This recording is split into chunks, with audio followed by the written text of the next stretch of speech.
Wait, Tom, do you want to share your version of the love story and I share my version of the love story? Yeah, I'm down with that. So I Massively swiped different? No, I'm joking.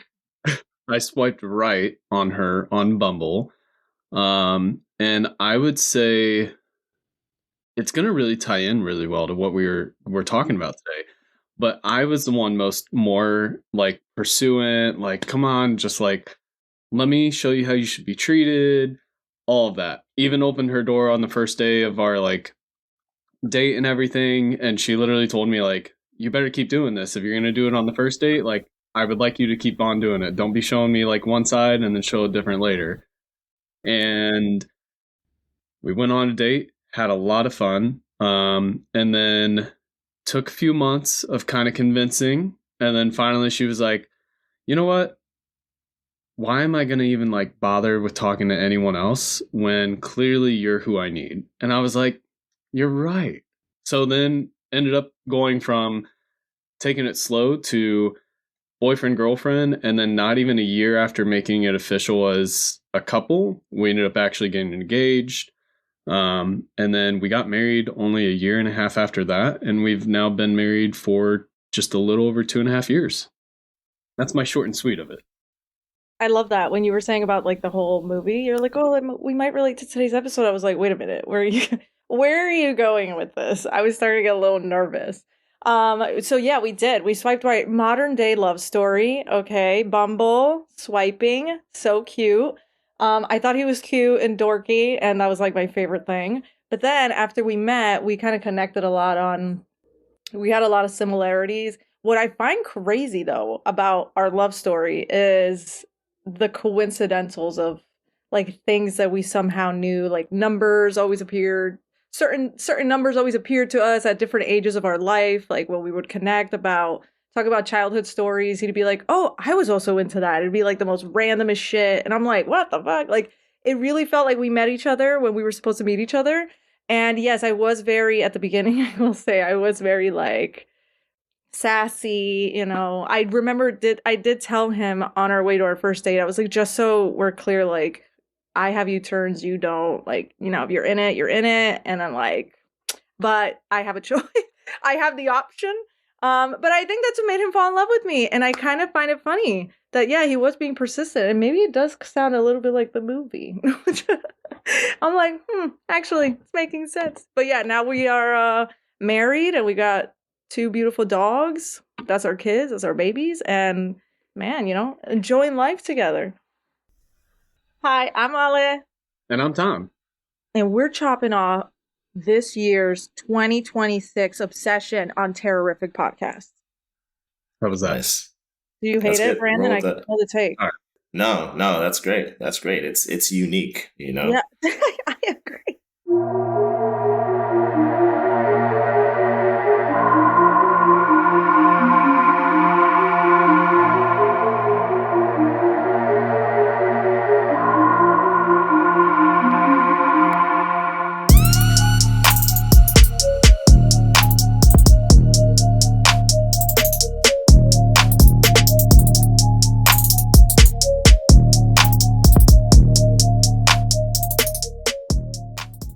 Welcome back to the place where it's perpetually spooky season. Today you get a break from solely having to listen to me speak to myself in my room by myself. So I am joined by two people known for guiding listeners through the sinister, the strange, and the spooky.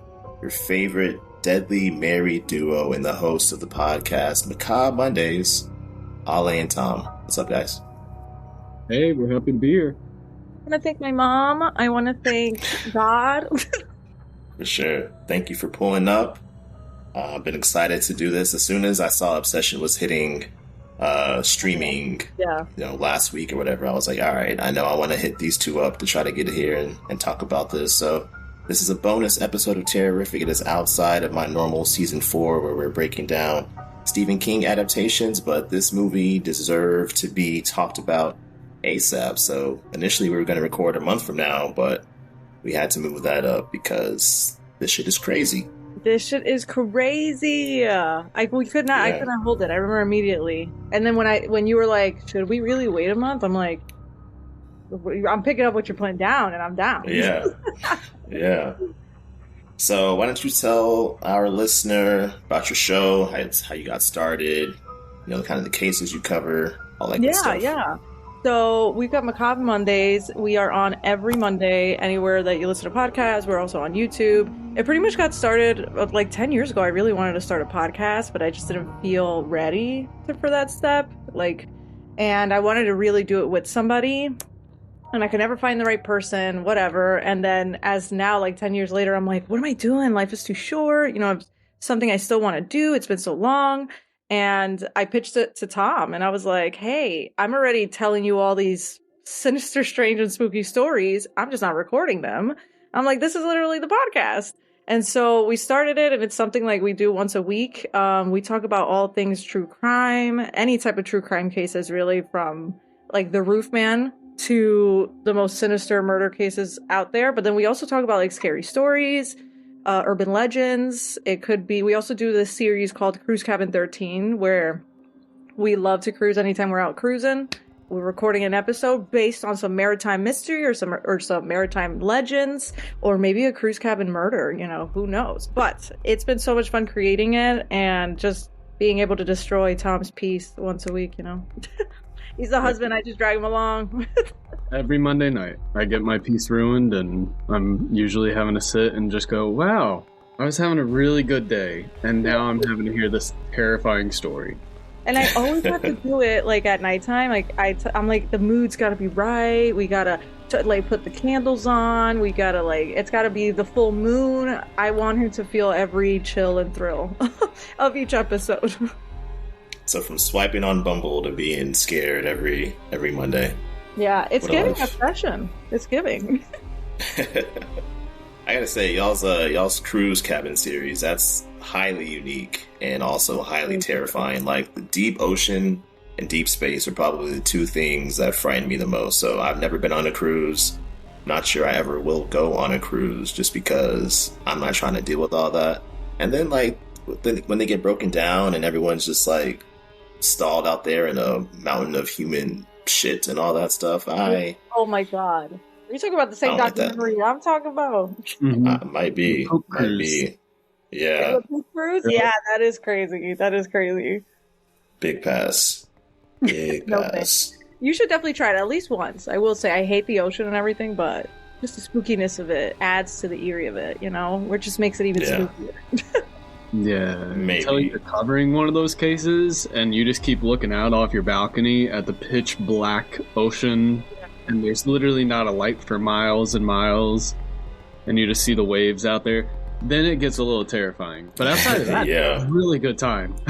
Besides that, yeah. Good pitch. Maybe one day. One of my friends, he's into cruises, so he's trying to get us to take a bros cruise maybe one day. Oh, that would be fun. That would be so fun. You should. Yeah, we'll see. I mean, the unlimited alcohol is a nice sell, but everything else, just especially the no lights for miles at nighttime, Tom, you really kind of set me back a few steps on that one. These ships are so big. Once you're inside, there's times that you can forget you're out of the water. You think you're actually at a bar in the city or something, just hanging out with friends. Trust me, it's a good time. All right. I'll see what's up. All right. So where can people listen to Macabre Mondays? They can listen to it Spotify, Apple, Amazon Music, YouTube, because we are also on video, and I think that's it. No, probably all other places too, but definitely those.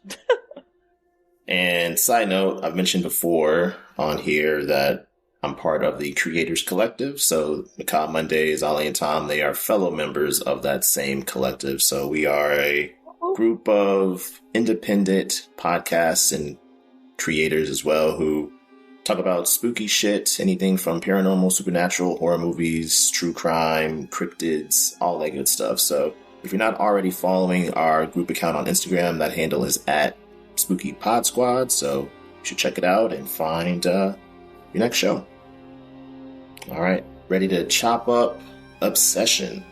Let's chop it I've been up. waiting for this. We haven't talked about it because Tom's like, I don't want to talk about it until we talk to Brandon. And I'm like, okay, let's not talk about it. Let's not keep you waiting any longer then.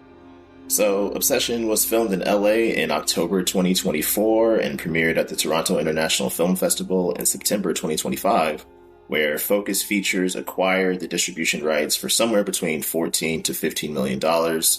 And at the time, that was the highest price paid for a genre film in TIFF's history. I don't think it's been surpassed. I think the record still stands. So, a lot of hype about this movie coming out of the festival circuit.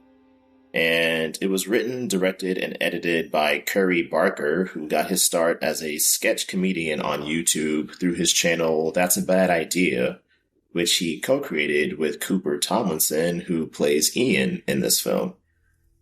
Obsession is Barker's second feature-length film following the 2024 found footage horror joint Milk and Cereal, which you can watch for free on the That's a Bad Idea YouTube channel. Have either of you seen that? I have not. I didn't know that it was like we learned that it was, what is it? A really low production. Yeah, really low production and everything. But I didn't know that his friend who plays Ian. Like, that's kind of crazy. Yeah. And then Yeah, also, I didn't know that either. I did hear that they had sketches. Like, this movie kind of came from a sketch that he did. But I was like, interesting. Yeah, so apparently he made a short called The Chair, I believe, and that got a lot of buzz on YouTube as well. And he got called into a room with the producer who wanted to make a feature length out of it, but instead he pitched Obsession and then went from there. That was wild. So good. I love it so much, honestly. It made me feel so uncomfortable and eerie and just ugh. I was gonna say it's one of those films that when I found out, when I saw how much the main girl from the movie was paid, I was like, "Are you serious? That's like the budget that they had for this?" And then I think that's the thing that amazes me when you see films like this that were done at such a low cost. Even it takes me back to the first Halloween movie. That was a low production film, and now everyone knows Halloween is one of the biggest franchises out there. So, really interesting to be able to see it, and the cinematography, all the photography in it and videography was just so well done. Agreed. Yeah, the budget was only $750K, so micro budget, and it's grossed to this point $448 million worldwide. Oh my gosh. For any finance nerds out there like myself, that ROI is about 59,663%. So, yeah, a lot of it did very well. The cast includes Michael Johnston, who plays Baron, aka Bear, Indy Navarrete as Nikki, Cooper Tomlinson, as I mentioned, as Ian, and Megan Lawless as Sarah. Without adjusting for inflation, Obsession is the 9th highest grossing horror film of all time. If you're curious about the 8 films ahead of it, that is number 1, It from 2017, then The Sixth Sense, I Am Legend, World War Z, The Conjuring, Last Rites, Jaws, It Chapter 2, and, surprising to me at least, Beetlejuice at number 8. I mean, it was a good film. Yeah, pulled in bad money. I haven't seen it yet. I'm not really a Beetlejuice fan for whatever reason. No, you should watch it just so you cross it off your bucket list. Nostalgic. It is super nostalgic, I will say. Another thing you're talking about on that list is, fun fact, Tom has never seen Sixth Sense. Are you kidding me? Nope. Really? It is a classic. Yeah. Has the plot twist already been spoiled for you? Or have you managed to avoid that? I know nothing about this movie. I know. Wow, that's incredible. Okay. I know. I envy him for that, but I want to I want to do a night where we watch it, and it's got to be perfect, because I'm you need to experience this in all its glory. It is such a good movie. Facts. Yeah, I think I don't know if I've met someone who hasn't seen The Sixth Sense, really someone in our age bracket. Okay. Not to shame you or anything, I'm not judging. Just very interesting. All right.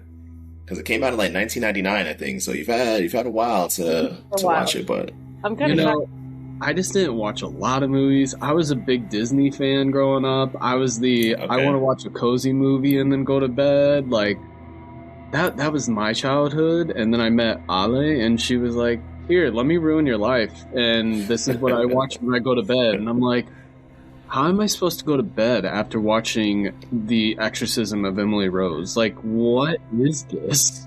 That's a valid point. Yeah. You're like, this is how you're going to sleep. Look. Yeah, my wife is the same way as you, Tom. She was not into anything horror related. She still is not. So we just have agreed to, this is my sphere, and we watch Love Island together. That's what we do. Hey, Tom joins me on that. Yeah, Tom joins me on that too. Yeah. So Obsession holds an average rating of 4.1 on Letterboxd, and I rated it at 4.5 myself. I really enjoyed the movie.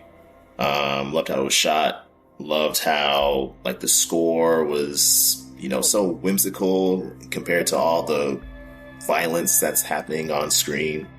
The acting was crazy. I mean, Indy Navarrete, if she doesn't get at least nominations for everything, Oscars included, then that's going to be highway robbery. Absolutely. I think people may revolt about that. So I will be one. We'll see. Yeah. And if you get the chance and you catch some of the back behind the scenes footage of it too, of how they filmed different scenes and everything, you can see just how low budget it was and how they really worked with what they had to make the film what it is. And I feel like that is something that you don't really get to see and capture typically with low budget films. Is usually you see people having to spend thousands and millions of dollars to get all these crazy special effects, and they were able to pull off so much with the production that they had. And I mean, it was so cool. Like, I'm sure we're going to get into the scenes and stuff, but there's one scene later on in the film, and I saw how they filmed it, and I was just like, that's how that, what? Like, I would have never guessed that was how they had done it. So yeah, definitely a lot of creativity there. Yeah, I mean, well I done. think it's supposed to show too, you don't need such a huge budget, in the millions, to create something so mind-bending, because I just can't even, I know you're talking about the score. Oh my God. I feel, me personally, that a good solid sound, it's just the best for horror movies, because that'll really put you in either that, the place they want to put you, and there's so many times where I'm like, oh my God, this is awkward, but then, oh, it was so uncomfortable, and then the songs, and I'm like, wait, what's going on? I felt a certain way at the beginning until the end. I'm like, what the fuck did I just watch? That shit was insane. I feel weird right now. It was incredible. I loved how they did that, all from top to bottom. For sure. All right, now, since this movie is pretty recent, normally I don't cover things this new. This is your official spoiler alert. If you haven't seen Obsession, press pause now. Go watch it. It's streaming on Peacock. You can rent it on whatever on-demand service. Maybe it's still in theaters somewhere. The Dollar Theater. Those still exist in your area. That'd be nice. But we're about to get into heavy, heavy spoilers breaking down this film. So that is your warning. The film opens with a dude who we come to find out is named Bear, and he's sitting in a booth in a diner confessing his love to a young woman who we think is named Nikki. And this shit was hilarious to me because it was so uncomfortable. He was laying it on so thick. In his little speech, monologue, confession, whatever, he says things like he feels like he's coming apart. He thinks about her all the time, even though he tries not to. She's in every song he listens to, and she was the only person who was nice to him when he moved to town. But that's all it takes for you to fall in love with somebody. I mean, the bar, I know, it's a little low there, which probably explains a lot of his activities and behaviors. No, for sure, for sure. I also feel like when that it's opened up, and then you're kind of they're focusing in on him, so you don't really hear any other noise other than just him confessing this love. Then we switch over to him expressing this at a diner using the waitress as a like, and I'm like, this is so uncomfortable and awkward. Like, why? I was gonna say, I think that was the worst part, is finding out that it wasn't even one of their friends that they were trying to practice this on. I was like, why? I'm sorry, whose idea was this? Yeah, it's like they already set the tone about how uncomfortable this movie is gonna be, because that's right off the bat. I'm like, oh, okay. And then, like, I felt so annoyed with his friend Ian, because I was like, what is up with this guy? It's not really, like, he's like, you should never say this to her. There's never a right moment. Kind of like giving him such bad advice, I felt. And then, like, as it went on, I was like, what the fuck is going on here? Like, what? I was gonna say, I think the whole film, I feel like what you notice in Ian is he plays that character, that friend that is like somewhat a genuine good friend, but never really has like the best advice to give, or the best intention sometimes with his advice. And I feel like all of us always had that friend growing up where you're like, I know I shouldn't be listening to you right now, but for some reason I'm going to, and I know I'm gonna regret this later. And that was literally, he played that role so well, even with like how he would kind of guilt trip him Bear into like, no, you can't do this. Like, you got to act like this, or say this. And I was just like, oh God, like, I know we'll get to the line that he says to her later on. And I was like, oh my God, I can't believe he actually said that to her. Like, why would you do that? Yeah. Ian's definitely a bit of a douchebag, but you can tell that he also like has a soft spot for Bear, like takes him under his wing, like little brother kind of vibes. But yeah, some of his advice and some of just the way he thinks about people and relationships and whatnot are highly, highly questionable, and influences Bear in some negative ways, I would say. Yeah. But also, who knows how much of that was, just Bear inherently being himself. But we can dive more into that as we get through. But as you guys mentioned, this person that Bear's confessing his feelings to isn't really Nikki. It's just a waitress at the diner that they're using as a stand-in so he can practice his speech. And he needs to scrap all that shit and don't say any of that ever, because anyone would run for the hills immediately, being told that they're your everything when you never even held their hand. So yes, that is also another thing that I'm like, oh God. I mean, after even like watching the whole movie, at the end I was like, yo, fuck Bear. I was like, so mad.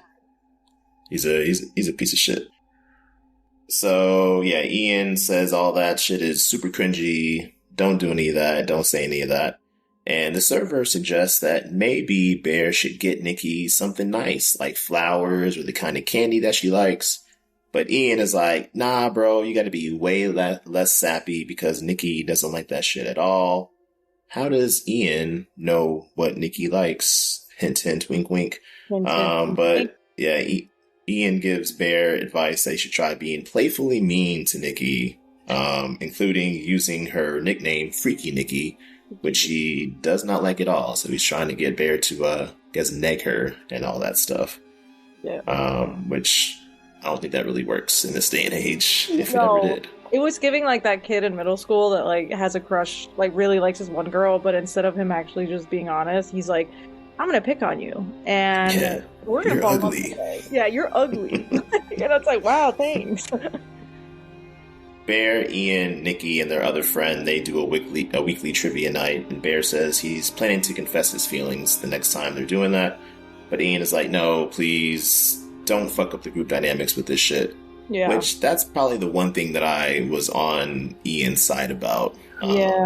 That would blow up everyone's spot if things went sideways. So there's definitely better opportunities and times to confess your love to someone. Literally. In a group setting. Yeah, agreed. Later that night, Bear returns home to see that his cat, Sandy, is unfortunately lying dead on the ground, foaming at the mouth. She somehow got into a bottle of oxycodone and OD'd.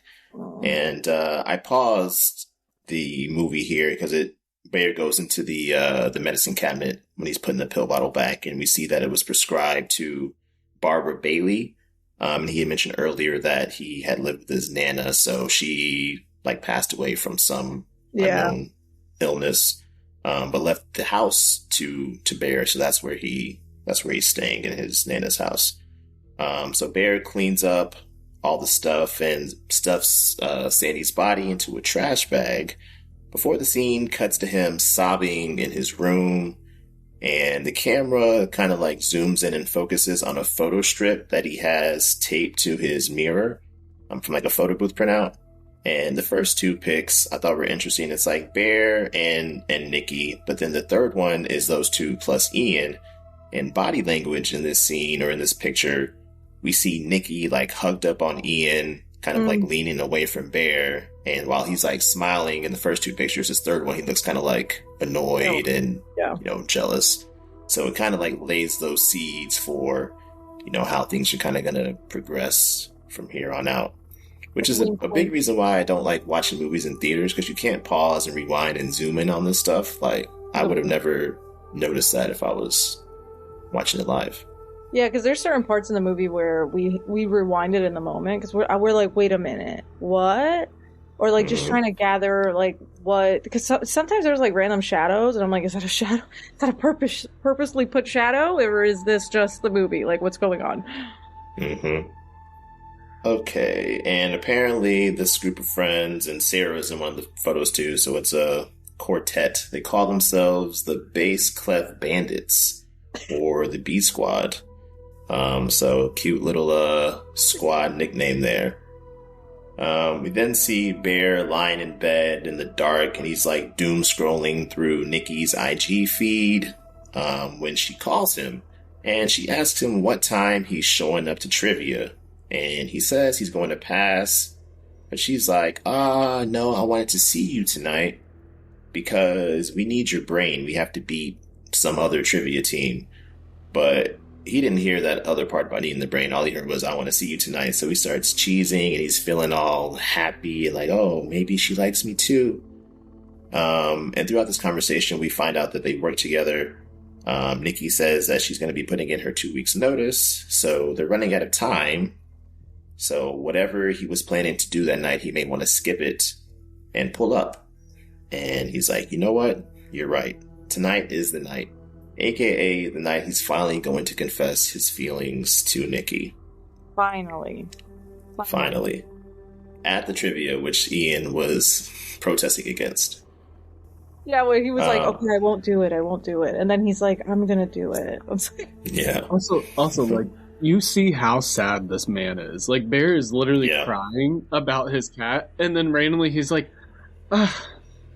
you know what? I'm not even sad anymore. Like, this girl wants to see me. No, bro, she just wants to use you for your brain for this trivia. Like, that's all that's happening right now. That's it. And she said that to him straight up, but he has a pattern of hearing what he wants to hear and seeing what he wants to see. And I even noticed, like, in the score, whenever, what is it? Like, especially in that moment, because I noticed what they were trying to do. It's like, I even for a second was like, oh yeah, she did say that.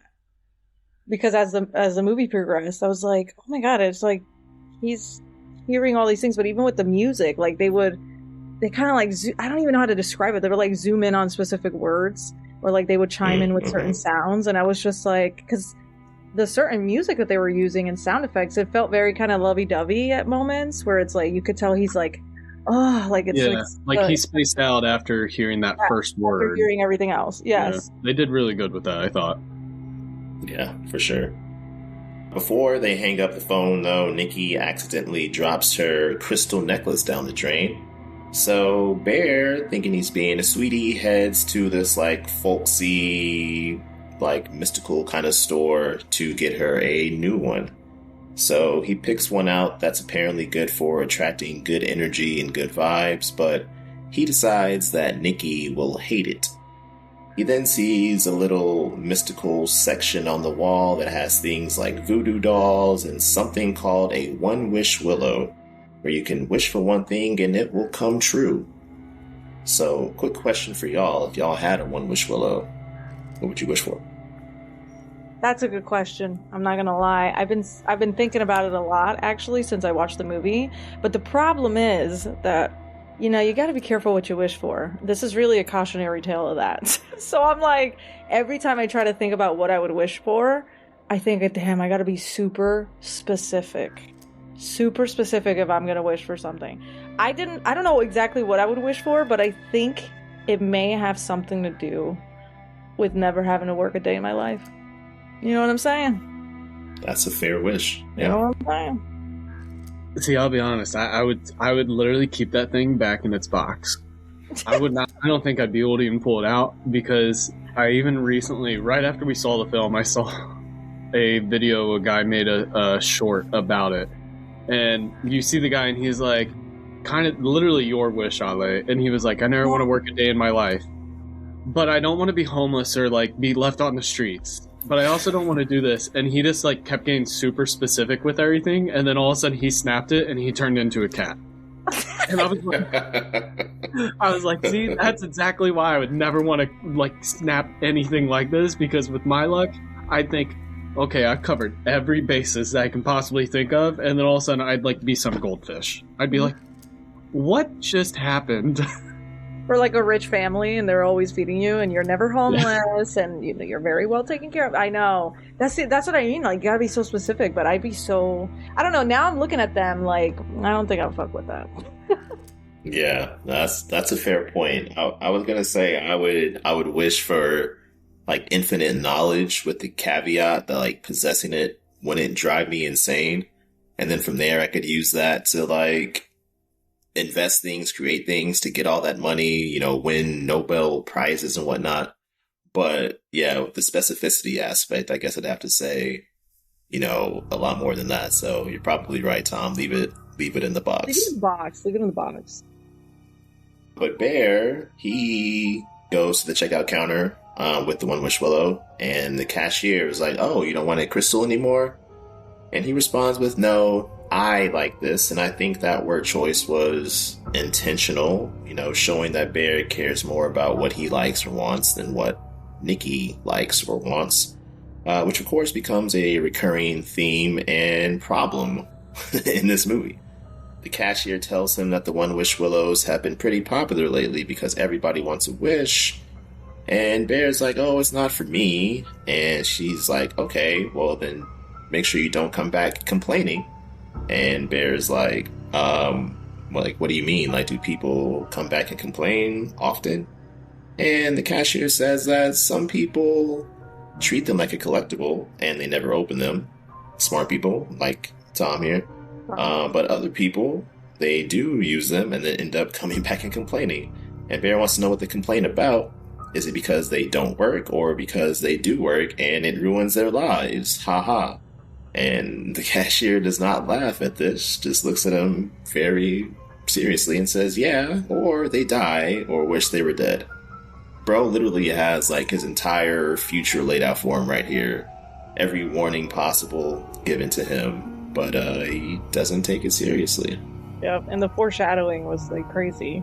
So I was like, okay, all right. Because now when you look back and when you think back to it, you're like, okay, all right, I see where we're going. Yeah, they were very straight up and literal with everything. So Bear buys the One Wish Willow, then he heads to the pub to join the gang for trivia night. And the pub, I thought it was funny, is called Barker's Pub. So Curry Barker, I guess, named it after himself.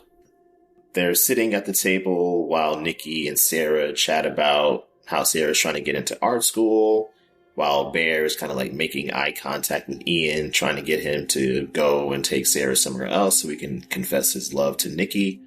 And Ian realizes what's going on. He's like, nah, don't do that. Silently mouthing like, wait till later.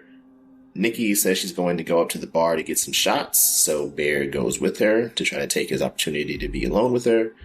And while he's there, he orders a pina colada, and Nikki roasts him for it and kind of beats him to the punch as well when it comes to paying the tab.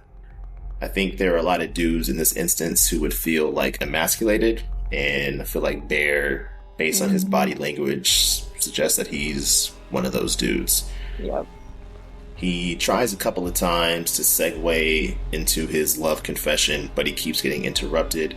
Last time being when Ian comes up and tells him that Sarah's dad, who owns the record store they all work at, he keeps a gun in the break room safe, which is important information for later.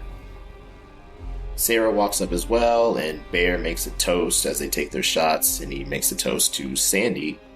The MC says trivia night's about to start, so Ian and Nikki run back over to the table, but Sarah hangs back to ask why Bear toasted to Sandy. And so he tells her that Sandy died, and he couldn't, or at least didn't, tell Nikki this when she asked a few minutes earlier, what was so important that he was going to skip trivia. He just made up some random thing. And then Sarah gives him a very non-platonic hug, so it seems like Sarah wants a piece of Bear.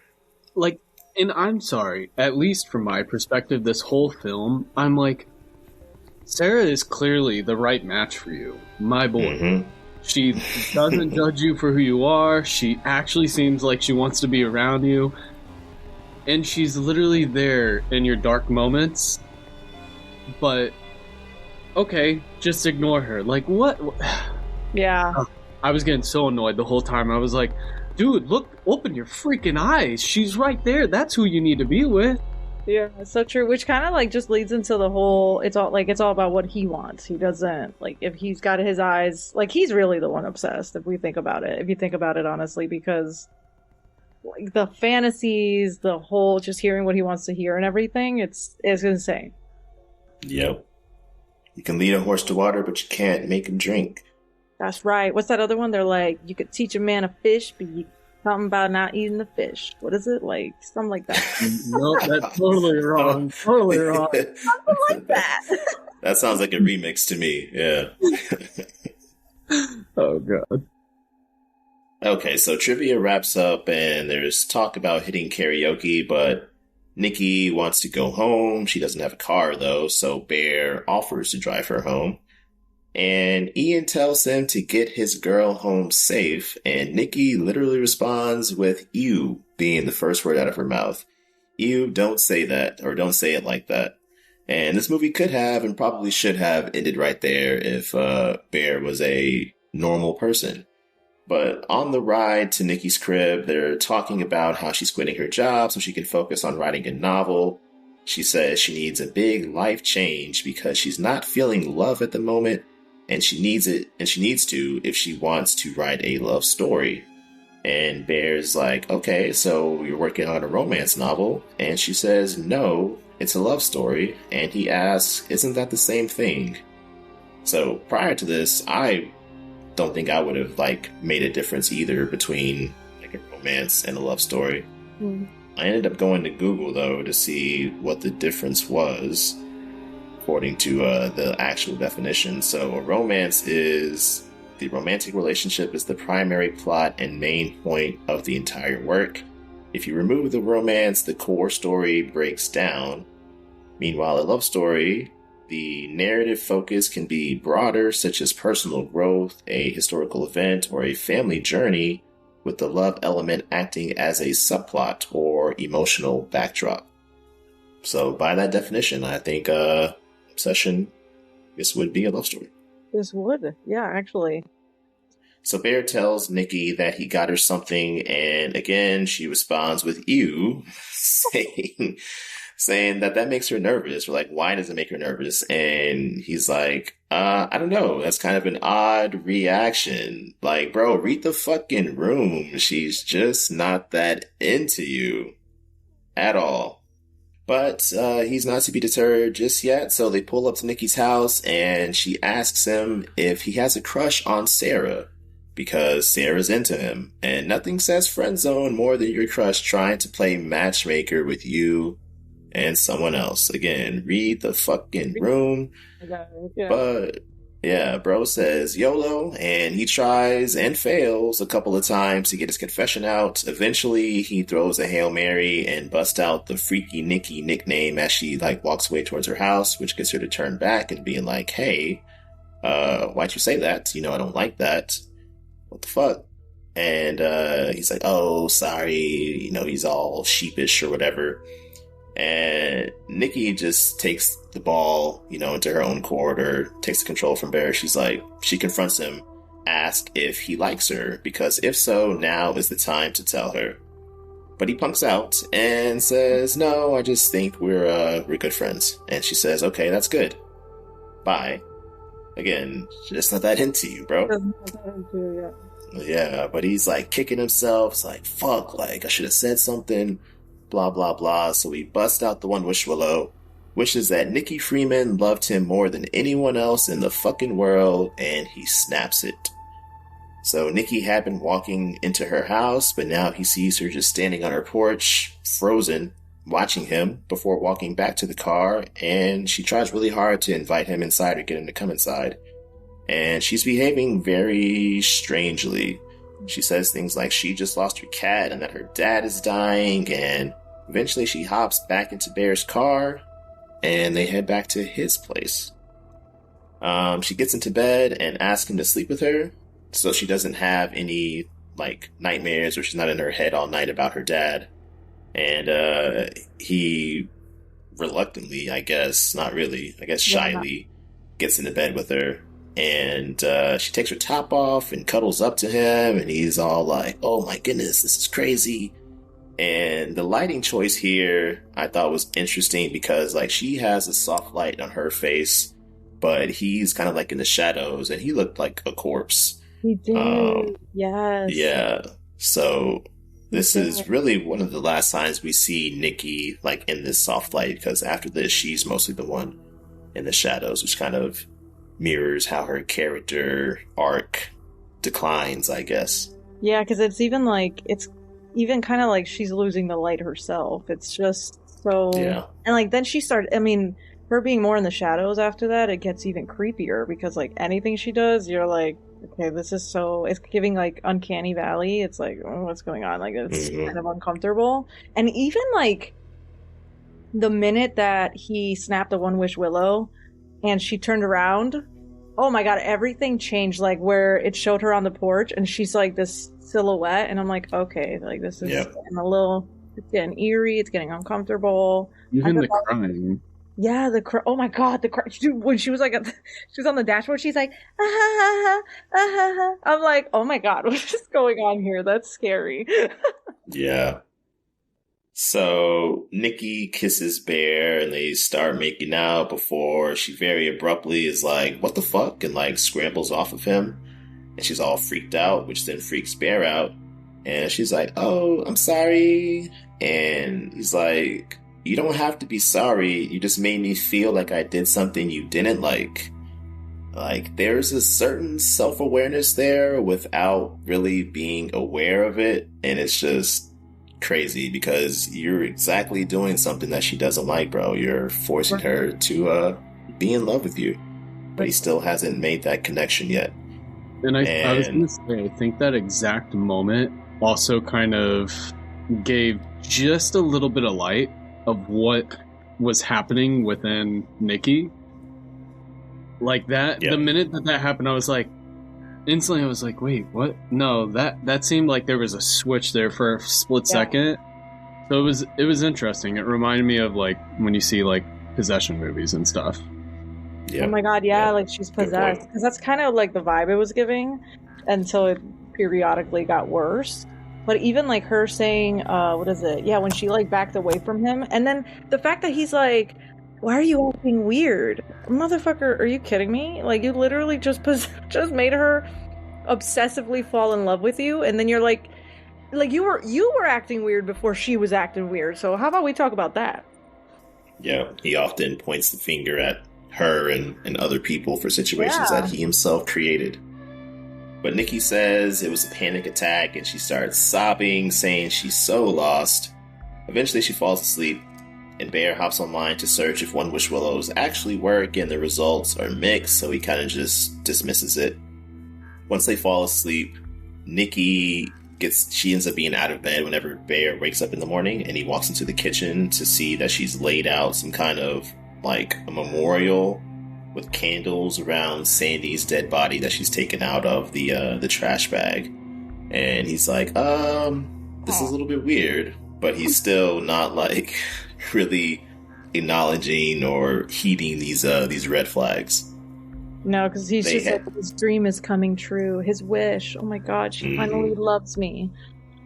They head into work together, and Ian is like, yo, bro, did y'all smash? And he and Bear like talking in the back room.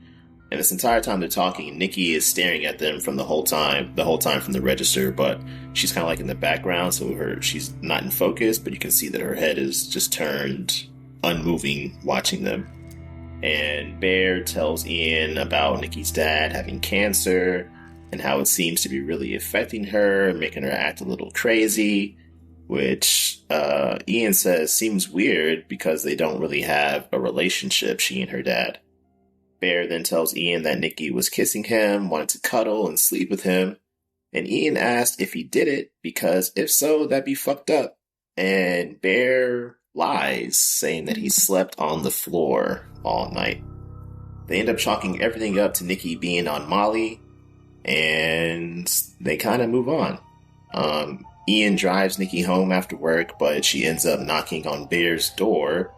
So now Bear has the soft light on his face when he opens it, and she's in the shadows, and her eyes are like glowing all menacingly and creepily. And she says she was on Molly and wasted, and that she's not saying Bear took advantage of her. But he gets all defensive and says, "Whoa, I didn't take advantage of you." And she's like, "Yeah, I'm literally saying that. You did not take advantage of me." But she tells him that she knows that he likes her. And he gets all flustered, and again, he's like, "No, but do you like me, though?" Like, this guy. Like, yeah. Like, please, end the movie here. Stop. Like, you're pissing me off. He's the worst. He's the worst. And she responds by asking if it would freak him out if she said yes, and that her feelings have been growing for him since Christmas. And she asks again if he has feelings for her, and this time he finally says yes, which cues up the relationship montage. They're doing all this cutesy stuff together, cooking together, cuddling, making out at work, just being bad employees in general. Your music shops, like, trying to barely make it through on, like, right. employees, and you guys aren't even doing your job. Right. Half your staff is just making out in the back and all that stuff. Yeah. And from their perspective, they look all cutesy and in love, but anytime someone else pops up during this montage and looks at them, they have this weird, uncomfortable look on their face. Yeah. Like something here is off. Later, they go to a restaurant to get dinner, and Nikki asks Bear what he wants to do in life and mentions that she's never really asked him that before. And I thought it was interesting because he says, "That's not all your fault. I'm a private person and whatnot, but why would any of that be her fault to begin with?" So this continues that pattern of projecting and deflecting blame and responsibility onto other people. Yeah. Ian ends up calling Bear during this conversation a couple of times, and he was ignoring him, but eventually he picks it up because Ian's being so persistent, and he walks around the corner to take the call, and Ian tells him that he looked into Nikki's dad having cancer and he's totally healthy. And not only did she lie about that, but she and Sarah had a conversation at work when Bear was off the day his cat died. And Nikki told Sarah that she looks at Bear like a little brother. Big yikes. Yikes. So basically, it's weird as fuck now that she's with him all of a sudden. It's like she snapped into a different person, was the phrase they use, which then reminds Bear of snapping the One Wish Willow. And now, at this very moment, he finally realizes, or at least accepts, that his wish worked. But the whole time he's having this conversation, though, like, Nikki again, like, creepily stands up and is standing and watching him in the background. Yeah, so creepy. And I feel like they kept doing a bunch of one of the notes I took, because in the montage of their like romantic relationship, one of the posts that it seems like they posted on Instagram about one another literally said, "I want to wear your skin as a sweater," and I was like, "Oh shit, I missed that." Yeah, we were like, "What the fuck?" Like, that's a red flag. I'm telling you, we both stopped and we were like, "Hold on, did it say that?" Like, that's crazy. And then it instantly took me back to one of the other movies we had watched. What was that conjoining movie that freaked me the hell out? Together. Yeah. God, I was like waiting for that to fucking happen. I was like, get out of here! I swear to God, if this happens, I am going to walk out of this room right now and not finish watching this movie. I was getting freaked out. Yeah, that's some crazy shit. I missed that. Wow. So after hanging up with Ian, Bear heads back to the booth to confront Nikki about lying about her dad, but he chickens out. And she ironically then gives him a gift, which is a tiger's eye crystal that's supposed to bring confidence and willpower. And she says it belonged to her mom, who then passed it down to her. So Bear asks why she's now giving it to him. And she says that she loves him so much and doesn't think she can live without him. And she says yes when he asks if she loves him more than anyone else in the world. He's still trying to confirm that his wish worked, despite the mountain of evidence that says that it did. But she freaks out and starts yelling and crying in the restaurant when he finally works up the courage to ask her if her dad really has cancer. And like a verbal description doesn't really do this scene justice the way that she like acts in this scene. Like, so yeah. She really deserves all the awards for this. It's crazy. Yeah, all the mannerisms, expressions, and movements. It's wild. I mean, she really took on the role of psycho girlfriend or whatever. That like, I don't want this person to not want to be around me, so I'm gonna more or less like in a way gaslight you to make you feel so terrible for even asking a question that you feel bad and love me. And it's like, oh my god, buddy, you've had multiple red flags already. You need to fix this now or run. Yeah. And like even the way she got up, like she gets up in like this public restaurant and she's like, no, and I'm like, oh my god, like her acting phenomenal. Like afterwards, I'm like, who is this chick? We need to get her in some other movies because she is killing it here. So also. That's the other note that I put down. I started noticing that she even had a necklace at that point too, with the letter B on it for Bear.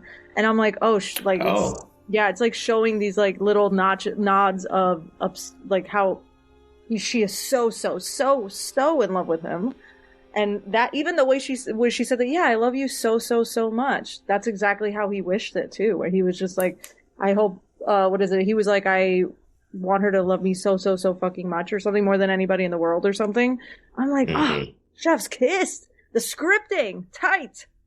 Yeah, for sure. Yeah, this movie definitely deserves multiple rewatches to miss or to catch all the little hints and Easter eggs littered throughout this thing. Yeah. Really layered. But yeah, so after she kind of stands up and causes this scene in the restaurant, Bear's like, no, don't worry about it. Like, forget about it. He drops it. And so they head home to consummate the evening. And this has to be the most controversial scene in the movie, when they're having sex. So without yet having the confirmation about what the wish means for Nikki, even on the first watch, like, the scene doesn't really look very consensual. It doesn't. I've seen like a lot of like online discourse of people like defending Bear. If you see this scene and still find a way to defend Bear, I have some questions. I agree, because like I felt so uncomfortable in that scene because I'm like, you can clearly tell that he's taking advantage of her, because now we know now that she's obviously possessed because of your wish. She doesn't really love you, and also she doesn't even look like she's there. Like it looks like maybe she's like, you could what is it? It's like she kind of switched over to who she was. And then she's noticing what's happening, and it's so sad. And him just being like, I'm like, bitch. I was going to say, I think that's kind of how I felt like that scene started portraying it, was that Nikki is still, like, in her body, but the only thing she can even do is, like, potentially move her mouth and look out her eyes. And the way I felt like that scene was like giving it was as if Nikki was like standing behind her eyes as if it was a cage, like looking out like, I can't believe this is happening right now and I can't do shit about it. Like, I am just trapped. Yeah, because then then in reality, like, he's taking advantage of her. Like, he's at that point, like, I feel like that really solidified it in the movie, where it's like we're watching him abuse her. Like, this is, like, she did not consent to this. Like, this is not... Yeah, and that's also what adds so much to the uncomfort and the eeriness of the movie, because you're watching it from his eyes, essentially, but then you're also seeing it from your point of view, and it's like, oh god, it's uncomfortable. For sure. Bear wakes up to an empty bed at 3:45 a.m. with Nikki hiding in the shadows of the corner of the room, watching him sleep and wearing his sweater because it smells like him. She starts crying, saying that she doesn't like her dreams and that she feels like he doesn't love her as much as she loves him. And she does some weird ass shit, like, again, these movements. She like hides a plant in front of her face and kind of like does like the MC hammer time dance that she moves around the room and all this crazy stuff that he's just like looking at her like, okay, this is weird, but he's still like, yes, it's better to have you like this than not have you at all kind of deal. Yeah. That was so creepy because like and like the way that they did the lighting in there, I'm like, oh my God. It felt like she was smiling, but she wasn't, but you don't really know. But then, and then she's moving kind of like a spider, and it's like really like, she's breaking it down. And then the way she would, step backwards, I'm like, oh God, like, please stop. Yeah. And she's like whispering, like, go back to sleep and all this creepy shit. And he's like, all right, if you want me to. And he, lays back down. And as they fall asleep, he tries to slip out of bed and she yells at him to stay, like, really, really creepily. No, like, the yelling was, she's like, yeah. Oh, what did she say? Stay? She's like, stay. Yeah, loud. And she never even opened her eyes. She could just feel him moving. That was I won't lie. I'm sorry, but dude, if that happened, I'd be like, oh shit, okay. I'm sorry. I fucked up so bad with this wish, man. Right. Like, and the whole time he's just like, you can tell it's like, he's like, this is uncomfortable. Why is she so crazy? But he doesn't regret it at all. And I'm like, at what point are you going to actually regret what you just did? Like, what the hell, man? Madness. The next morning, he ignores like a dozen more red flags, including waking up to see that Nikki cut his hair while he was asleep. And he like talks to her about it and says, hey, maybe don't do that from now on. And she, throughout this conversation, she like tries to practice her smiling and looks creepy as hell as he's leaving to go to work because she's off that day, so she's gonna stay home. He heads towards the front door, and the entire door and like the door frame is just covered in duct tape. And bro just like peels the tape off and goes to work. She's like, hey, if you're having trouble with the door, maybe you should just stay home. He's like, nope, I got it. Have a good day.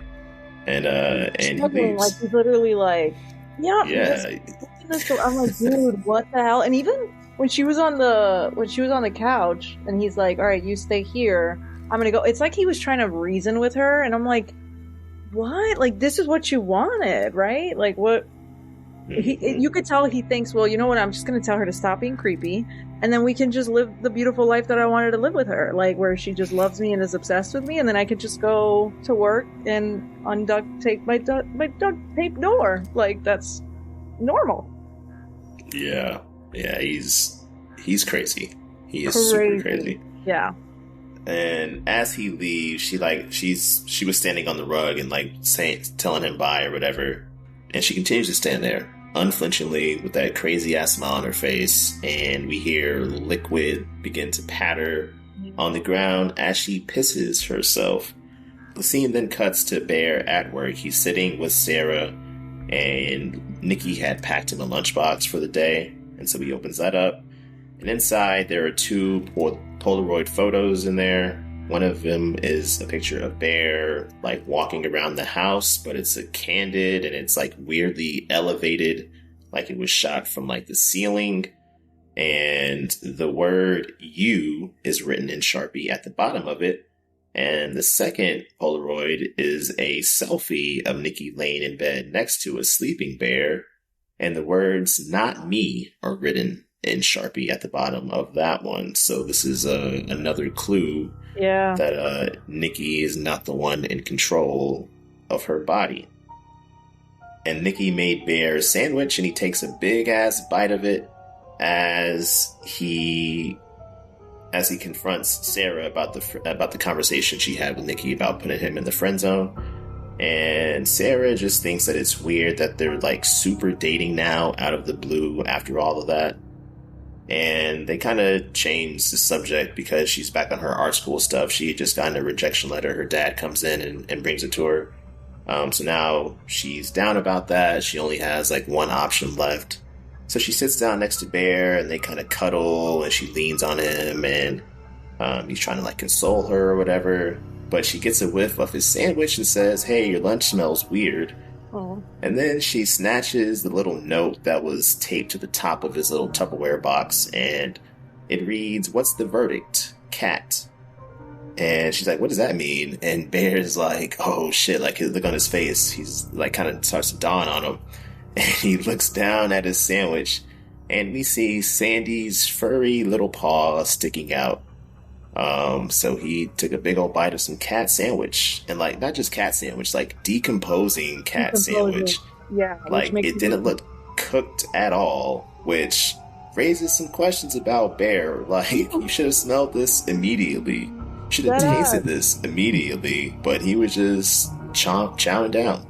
Yeah, because he's in his own world. Like I will say that was the one thing from the whole movie that I'm like, this is the one thing that I'm not really understanding how this is playing in, other than that, like, this is just that insane and out of left field for somebody to even do. Because I'm like, one, when she did the shrine, I even was like, I looked at Alé, I was like, he literally put Sandy in a trash bag, and like, you see him during that first few scenes taking Sandy and like throwing her away.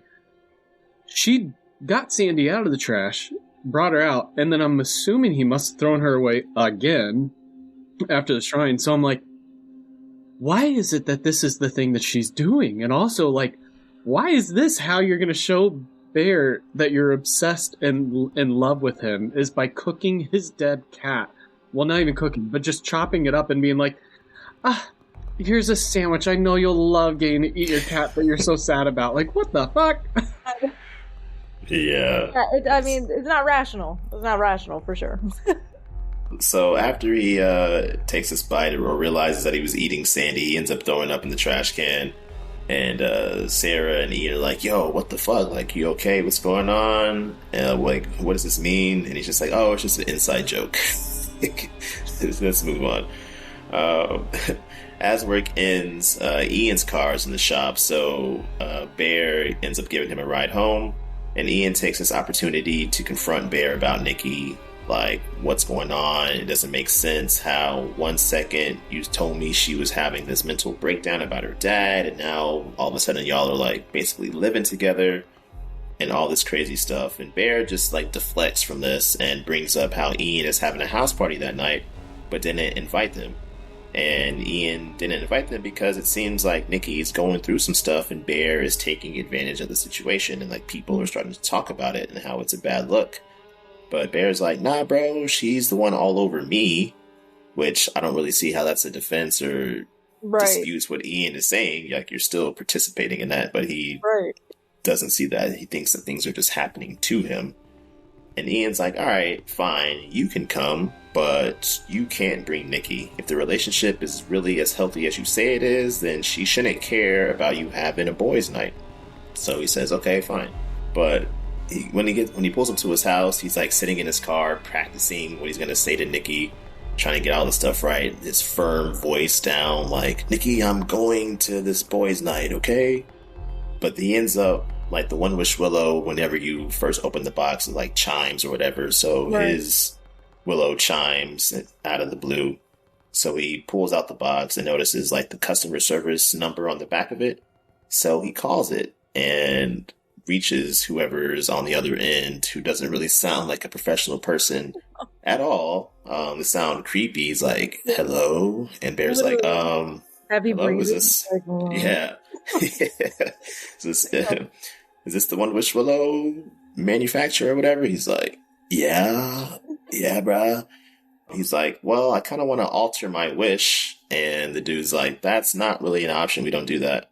So he asked the customer service dude, like, "Is it real?" And he's like, "Yeah, it's real." He's like, "No, like, is her love real?"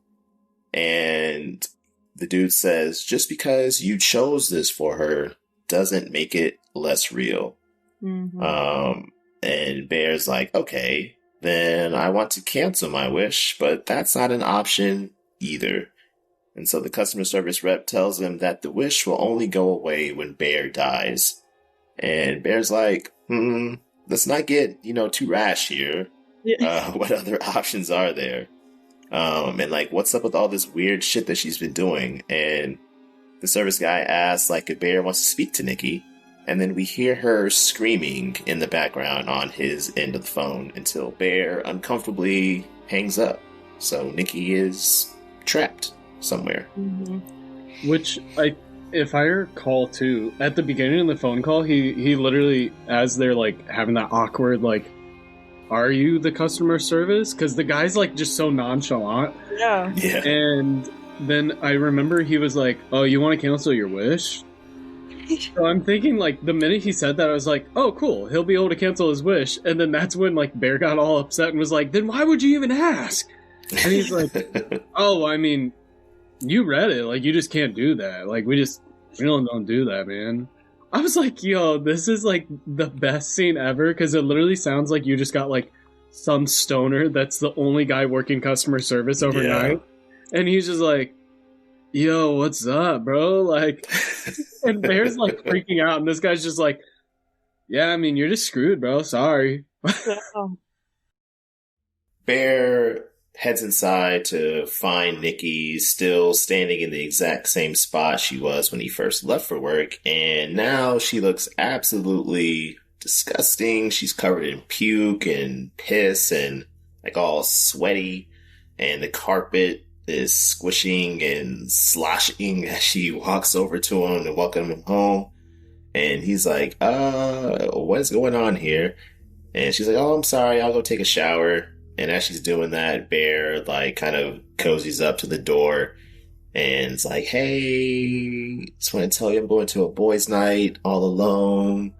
And then like the walking around eggshells, he's like, so very the car. Yeah, meek and timid. Mm-hmm. And he had said some stuff before that too that she like kind of ignored or was like, okay, yeah, whatever you say, dear. But as soon as he said I'm going somewhere alone, like the water immediately shuts off and she's just like quiet in there. He's like, you okay? And she's like, wow, that's just like really weird because Sarah told me she's going to Ian's tonight, but fine, I guess I'll stay here then. And he's like, okay, well, if Sarah's coming, then I guess you can too. But then she starts screaming and crying and like breaking shit or hitting shit, saying that if he really wanted her to come, he would have invited her to begin with. And then eventually he's like, no, wait, like, I really, really want you to come. She's like going wild. So they get to the party, which is totally not a boys' night. And Ian's like, wow, bro, like I can't believe you couldn't even like spend 3 hours apart. And all that shit. They start playing Jenga, but like a drinking version where the little blocks have challenges or whatever written on them. And someone pulls one and says stuff like, choose someone to drink with you for the next 3 rounds. Another one says to switch seats with someone. And so this dude switches seats with Bear to sit next to Nikki. And this also puts Bear next to Sarah. Nikki is like awkwardly laughing and trying to play off like how distraught she is that she's no longer sitting next to Bear, which makes everyone hella uncomfortable. It gets really quiet and awkward. Nikki pulls her block, but she doesn't read the challenge out loud. Instead, she just pulls out her phone and reads like an excerpt from the book she's working on about 2 characters, Hansel and Gretel. And there's a line about how Gretel is more than Hansel's wife. She's his sister. Hansel tries to leave, but Gretel knows he's bluffing and he'll stay and like dick her down as he did many times before. And if he didn't do that, then she would cut out the flesh from his forearm, roll it up, and insert that flesh between her legs. Very graphic stuff here. And then it also says, Hansel is my soul, a love only the branch of a willow tree could conjure. So this story is definitely about Bear and Nikki. And everyone is just sitting there quietly like, what the fuck?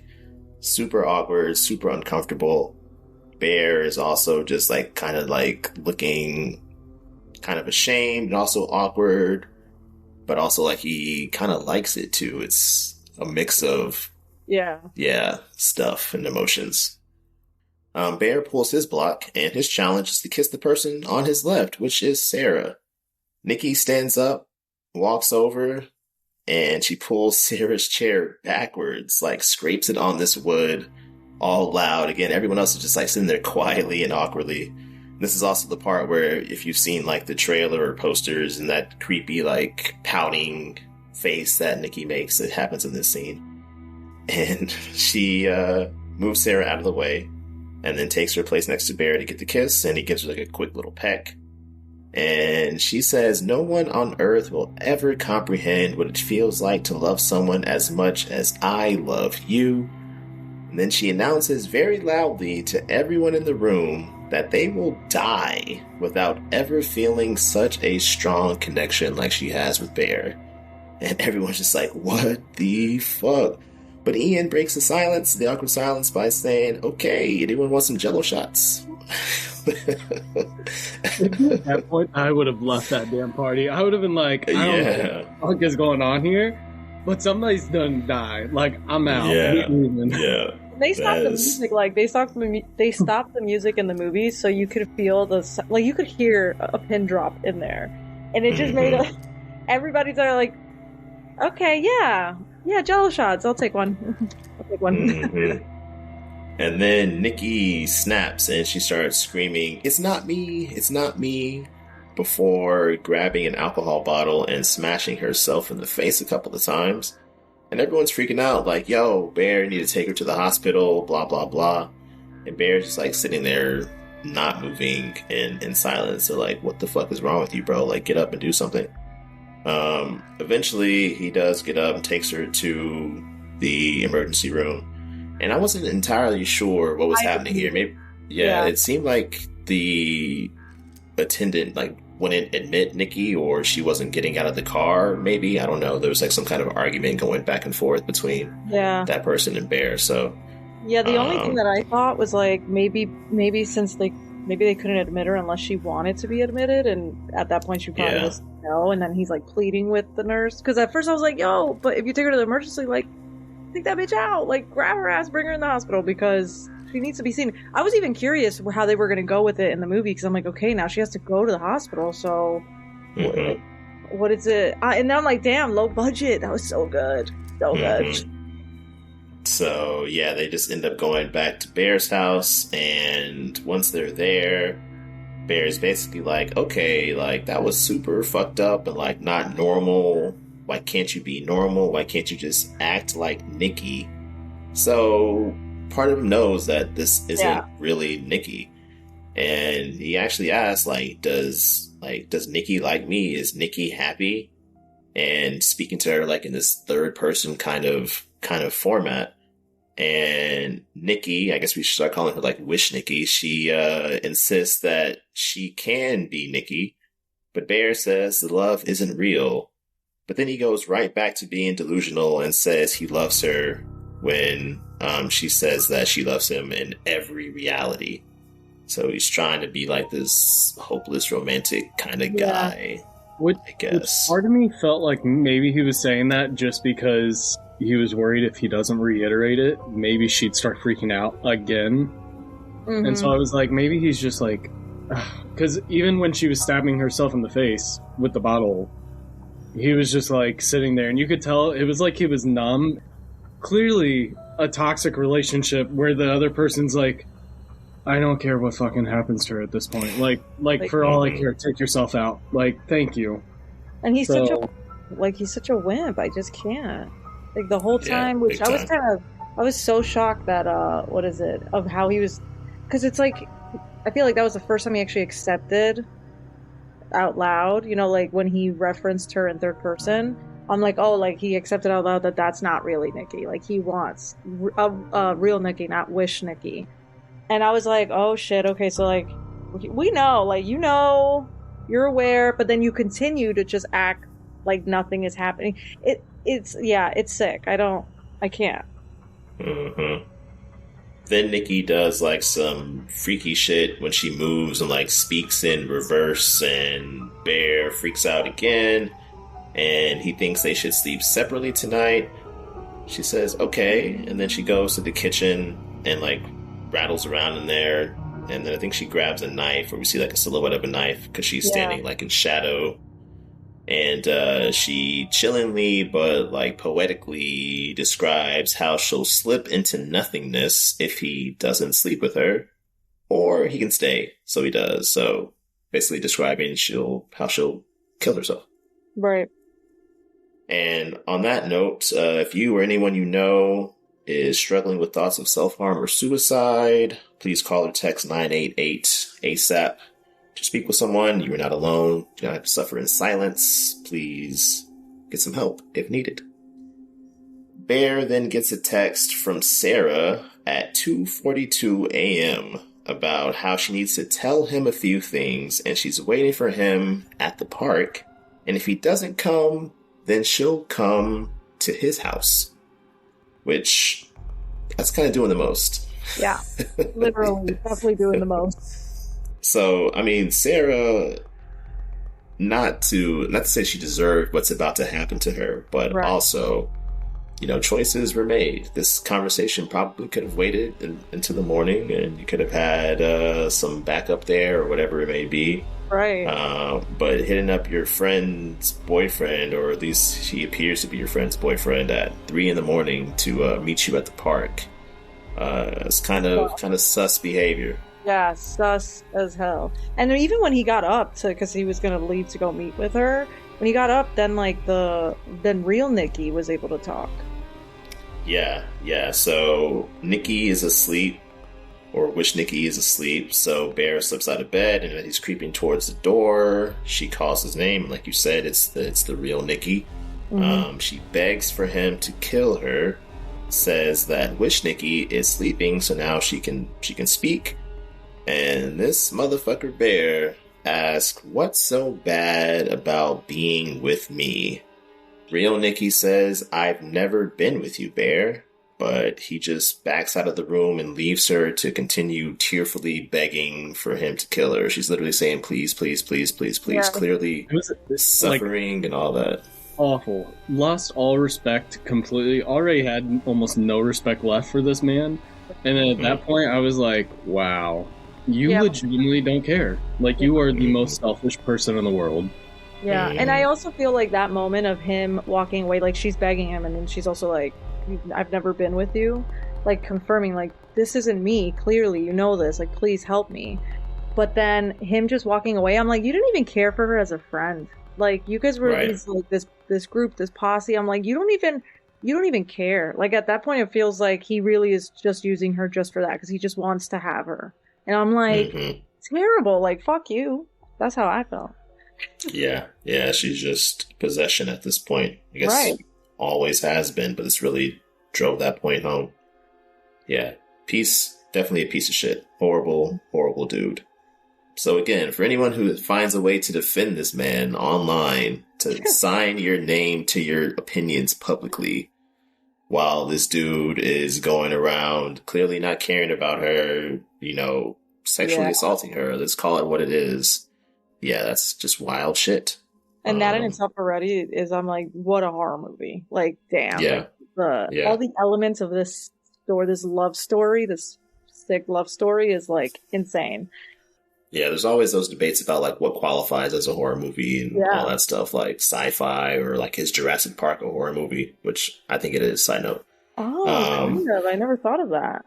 Yeah, but people saying that, you know, Obsession wasn't really scary, like, in the traditional sense, which, okay, sure, but it's still a horror movie. Like, the idea that someone or something could be in control of your body and force you into all these different situations and scenarios that another person is aware of, but continues to put you through them and all that stuff.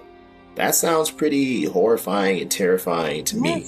Exactly, 100%. 100%. So Bear ends up going to the park to meet Sarah, and he gets into the front seat of her car, and Sarah's like, okay, like, what's going on with Nikki? What's up with y'all? Bear brings up her dad again, which Sarah points to the fact that Nikki hates her dad and all that shit. And she thinks that Nikki is taking advantage of Bear, which is ironic. Right. And they quickly change the subject to Sarah receiving her final admissions letter from an art school and how they can open it together. And it's all cute and sweet. But first, she needs to tell him some stuff. Ian and Nikki have been hooking up off and on for about 2 years, very casually. There's no romance. And he thinks that Nikki's now just trying to get back at him by being with Bear. And secondly, she thinks Bear needs to be with someone who's more chill. And he's like, oh, like you? And she's like, well, I was the one sitting to your left during the game. You were supposed to kiss me. And at this moment, Wish Nikki runs up and like probably the most jarring scene of the movie, just crashes through the driver's side window, grabs Sarah by the back of the head and begins to slam her face repeatedly against a brick that she's like resting against the steering wheel.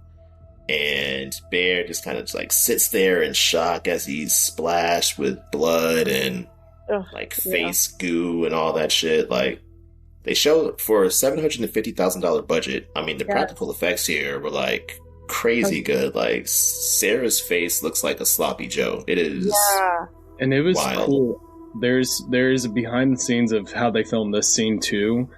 And they were dying laughing every time they tried to record it, because she would like bust through the glass, and the glass was like, there wasn't actually glass there, and then she would grab the head and like just, it was nowhere near the steering wheel or anything. It was like halfway, and then they would stop the recording of it. But they just would laugh every time, and they're like, man, okay, that's good, or like they would just laugh. And I was like, wow, the fact of seeing how they recorded it, because I legitimately thought, oh, they must use like a cushioned brick or something, and like maybe they did it slowly and then like sped it up, because but just again to your point, like for the cost of the film, they crushed it in the effects department. For sure. Like, literally. Yeah. I need to look up these behind the scenes. I know Tom was on it. I need to go on his feed. I was finding everything on Instagram. There, even the where she pees herself, that was actually, they had clear tubing that went all the way up to the ceiling of the place they were filming in, and then came straight down into the back of the outfit she was wearing. And then there was a girl that was actually like squeezing to like pump the fluid up and through it. It was really cool. Damn, that's actually, it's so interesting to see like the behind the scenes of like how they make certain parts of a movie, because I would have not thought that. I'm over here thinking maybe a water bottle, maybe like maybe she did actually pee herself, you know, she's an actress. Like, I don't know. Method. Go full method. Yeah, go full method. I mean, go big, go home. I don't know. Oh man, yeah, that's crazy. Yeah, I have to look that up. That sounds cool. But yeah, so once Sarah has gone full sloppy Joe, Nikki says, "I'm sorry you had to see that, baby, but it is kind of your fault. Remember, you wished for this." Again, trying to confront Bear with the decisions that he's made and the situation that he's created. But she also says that she needs his help to get rid of the body, and bro's totally shook. He's like, nah, I can't do that. No. And she again tells him that this is all his fault, but they need each other and they can fix it. So they drive Sarah's body to the record store, and while Bear kind of sits in the break room, Nikki comes back and says, "Hey, you know, I got it from here. You should go on and head home." And on the way home, he pulls over and he opens the now bloodstained acceptance letter that Sarah had received from the art school. And of course, it's saying that she got in. Congratulations. So that was so sad. Yeah, he screams in the car and all that shit. So he's, I think, starting to kind of recognize how this is his fault and how Sarah didn't really deserve to die. But also, again, Sarah was the one texting someone at 3 a.m. to come meet her in the park. So I think there's at least some shared blame there. But anyway, Bear goes back to the store where he got the One Wish Willow, and he complains to the employee there. And the employee's like, what's the problem? And Bear's like, yo, what the fuck is wrong with you guys? Like, how could you sell this shit to people? It ruins lives, blah, blah, blah. And the dude is like, what's wrong with me? Like, I'm not the one who made this wish. The box is full of warnings, man. And Bear continues to refuse to take any accountability. And then the scene shows, like, Bear, like, through a reflection. And so it's, like, literally forcing him to look himself in the mirror, and confront what he's done and the choices that he's made. But the employees at the store are just so literal. Like, the guy suggests that Bear could have someone else make a wish that contradicts his, maybe even Nikki herself, since she loves him so much. Or he could just die / kill himself. But Bear's like, no, I'll try the extra wish route. So he buys like 2 more of the willows and heads on out. First, he tries to do it himself, though. He wishes that Nikki Freeman only loved him as a friend, but he can't snap it. He tries with all of his might. Doesn't budge because it's only 1 wish per person. So he heads over to Ian's house to tell him what's going on. Ian says that Sarah keeps texting him to come over to Bear's house. And Bear's like, oh shit, no, don't do that. Shit's crazy over there. But Ian's like, bro, you gotta tell me what's going on right now. So Bear's like, fine, okay, so there's this thing called a One Wish Willow, blah, blah, blah. Tells him about the wish, but Ian doesn't buy it. And Bear wants Ian to wish that he never made a wish to begin with. So he hands Ian the One Wish Willow, and instead, Ian wishes for $1 billion, and cash immediately starts raining from the sky as Bear falls to his knees in defeat and just looks crushed. Bear has 1 willow left now, so he heads back to his house to get Nikki to make the wish to undo everything, and he discovers that she has set up a shrine to Bear. There's like a video of playing in the background of him sleeping on the TV. Plus, she's like propped up Sarah's naked corpse inside of a chair, and just real grisly scene in here. I know It smells crazy in there, bro. Like, my God, just trying to imagine that. I want to throw up. But then Nikki emerges from the shadows. You see her like kind of creep behind, like in front of the blinds, like all glitchy and like stop motiony. But then she emerges and she's smoking and has given herself some janky tattoos as like an imitation of Sarah, and asks like, do you like me more now? And she screams, why don't you love me? Before bashing herself in the head with her trusty brick. And then for some reason, Ian still comes over to the house, so he's knocking on the door and he's like, hey, Bear, bro, I have $1 billion here, man, it's real. Like, no shit. Like, he was there when you made the wish and the money rained from the sky. So again, a choice was made to come over to this house. And as Ian enters, Nikki pulls a pistol out, a place that appears to be her prison purse, if you catch my drift, and she threatens to shoot herself. But when Ian comes inside, she instead shoots him in the dome. So now Bear is like completely just like numb, like his face just like drops. He can't even comprehend all the shit that's going on. He's literally had all of his friends killed. And plus he has this probably crazy smelling gun now in his face. Yeah. And Nikki's like screaming at Bear about what she'll do if he doesn't love her, and she like throws up in his face as she screams this. And, like, so bad. It splashes. He just takes it. He just like doesn't even like gag or anything. He's just like, he's totally done at this point. Well, he didn't gag when he ate Sandy by accident. His cat. That's true. He does have a strong reflex, strong stomach, I guess. Crazy. To take a bite out of decomposing cat and just not even bat an eye. Yeah, this dude is insane. But eventually he's like, hey, no, I love you, girl. And they start cuddling on the couch, and Nikki is like, I'm sorry, I'll get better. I don't know why I act this way, blah, blah, blah. He's like, oh, don't worry about it. We'll make things work. You're the most beautiful girl in the world. But maybe we should go freshen up. So he heads to the bathroom and has to lock himself in there as she pounds on the door.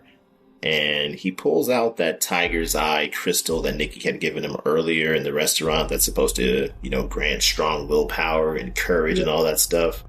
As he, in confidence, as he pulls the pistol out that he's taken from Nikki, and he points it first at his heart, then puts the barrel in his mouth, but he can't do it.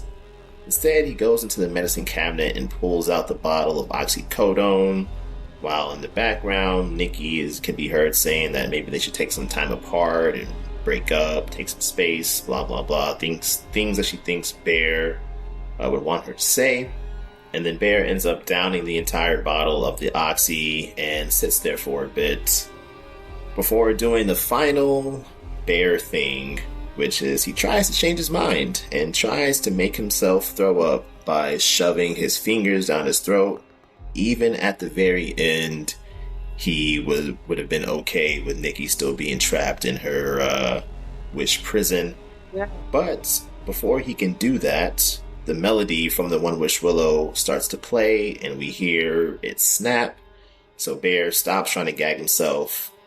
He pops his head up, smiles, and walks out to Nikki. And they look at each other all lovingly. They're all covered in blood and all this gross shit. And he walks up to her and they kiss. Wish Nikki appeared to make her own wish that Bear loved her as much as she loved him or whatever, so they were going to live happily ever after. But Bear then collapses when the oxy kicks in and he starts foaming at the mouth as he ODs. And Nikki holds his body and sobs while he dies. She then grabs the pistol and puts the barrel in her mouth, but before she can pull the trigger, she jerks back to the real Nikki. The wish has now ended because Bear has died. So real Nikki sits there sobbing as she sees all this carnage around her. Roll credits. End of movie. That was insane the way they ended that. Because then I felt so bad for Nikki. I even told Tom, I'm like, I kind of need a follow-up movie. I want to know what happens after. How is this going to play out? Because I'm thinking of it in my head, especially since we cover true crime cases and all that. And I'm like she would have to end up she'd be in prison. It'd be or maybe she would have ended her life. I don't know. But now I'm so curious about what happens next because I did not see that coming. No, she definitely had to have gone on the run or something. Because it's one, her fingerprints were on everything. Absolutely everything. Right. And if nobody hears from 3 of those people, one, we know for a fact Sarah's dad's going to eventually ask questions. Mm-hmm. And then he's going to ask even more questions going, that's interesting. 3 of the 4, only the 4 employees I have in this whole damn store are no longer showing up. That's odd. Where the hell did they go? And one of which being my daughter. Yeah. It's store is fucked too. That business is cratering. Somebody give him a One Wish Willow so he can so business booming. Please. Yeah. It was the way they ended it, and because the minute I want to say it was when Ian came in the door, I noticed it was either the Willow was in his backpack. I can't remember exactly where it was, but I remember I think. Yeah. Yeah. That's what it was. Yeah, he had it in his pocket or something, right? And it fell out. And the minute it fell out, instantly while he was in the bathroom, I was like, I wonder. But I didn't go any further because I was like, nah, nothing's going to happen. And then the minute I heard the noise, I was like, oh no, dude, swallow those freaking pills faster. You're about to be screwed. And then thankfully, the minute he swallowed it, I was like, no, what's going to happen though? She just made a wish. Is he going to be able to stay alive somehow? Or will he actually die? It just absolutely insane ending to the film. And now you got 3 decomposing bodies in one house. Well, technically 4 if you count Sandy. Yeah, and you just ruined. Yeah. True, poor Sandy, man. Which is kind of ironic because he ends up dying the same way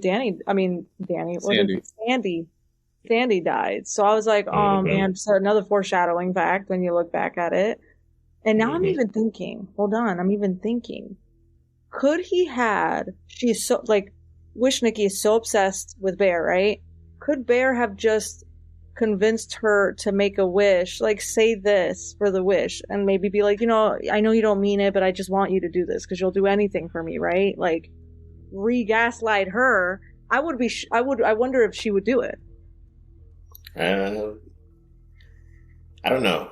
I feel like she probably would have been like, "Oh, so you don't really love me," and trying to take herself out or take him out or take them both out at the same time, so they'll be together forever or whatever. Yeah, I don't really know how he could have gotten out of the situation besides, I guess, the way that he did. Yeah. Well, unless maybe Ian had actually believed him, was like, that would have right, bro. Yeah. Let me use this, even if it's fake. Screw it. And instead, the minute he said $1 billion, I was like, what a fucking idiot. And then the minute he knocked on the door, I looked at Ale and I was like, bro, you had $1 billion. Stay home. Why'd you even need to show up? Like, you could have just gone on with your life and been good. And he brought the cash with him too. Like, hey, look at this money, bro. It's real. Like, so now the fucking Amazon Prime delivery guy is gonna find $1 billion in cash on the porch and be like, oh shit. Well, awesome. That was also that's where I went to with the film, because then I was like, wait, real Nikki, as she leaves, is also gonna pass that money. So on her way out of the house, if she sees that, boom, she's set for life too. She can easily escape the country, start a whole new life. New identity, everything. Yeah, I didn't think about that. That's true. Damn. I think we just cracked the plot for Obsession 2 right there. Nikki on the run with her new identity with $1 billion in cash. And then you're so invested because you're like, at the beginning it starts with the story about Bear, the first movie. Now the second movie's all about Nikki and what happens after. Does she do? No, wait, no. She ran out of her One Wish Willows. Damn. No, wait, would she get maybe a second one? Because that was Nikki's wish. Now real Nikki gets to make a wish. Nah, stop. We're going that's in too deep, because now you're like actually putting some shit out there. Whoa. Yeah. No, he got what's his name? Curtis Barker? Kerry Barker, yeah. Oh, Kerry Barker gotta call me up. I'm here. I'm ready. Need that writing credit, EP credit. Woo! Put me on. Yeah. But they have to make a sequel at this point, right? Like, it was way too successful for them not to. Yeah. I wish they wouldn't. I want them to leave it open-ended, or, so we can have these kind of discussions or whatever.